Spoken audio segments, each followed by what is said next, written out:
Sa buhay ni Sir Eman after ng teaching career. Let's find out and have a short video or summary kung ano yung nangyari sa life ko after teaching and after na namatay yung parents ko. Ito yung what we have already sa bread and butter and then pagod, sikap at papapugyagi ko. Yan. Paunti-unti pero yan nakatapos. Beautiful house, beautiful workstation kung saan ako nag-work. Kaya kasama ko si Dayan Palube. Malaking bagay yan sa akin. And then at the same time, ito, yan. Personalize namin ng misis ko yan. Yung mga design, brown, black. And then yung bar, of course, pinagmamalaki ko yan. Ayan, yung sa dining namin. And then, of course, yung sasakyan namin na si Eero, isa sa pinaka-blessings na nangyari sa amin sa life. Ayan na, pag off ko, ang una kong ginagawa, usually, ito, binabasa ko yung Dayan ng Palube. Malaking naging impact sa life namin yan.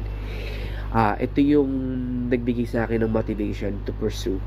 At the same time, yung budgeting is the key. Basta consistent ka, ang solusyon, consistency is the key.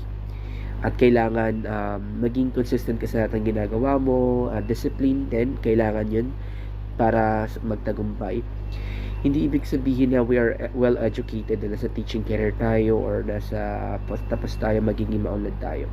Ang paghawak ng pera nakadepende yan sa pagbabudget at kung paano mo ina-allocate yung funds mo with the specific. Kasi ako what normally do is kailangan 10% or any percentage nakalagay dun sa savings talaga or sa emergency fund na pinakamaganda. Pag nabuo mo na yun, so that's the next time that you can go to the next level. Hindi lang naman parating work tanong work.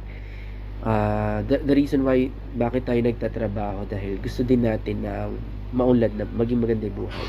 Ito yung pinangako ko sa parents ko nung nabubuhay pa sila. Yun guys.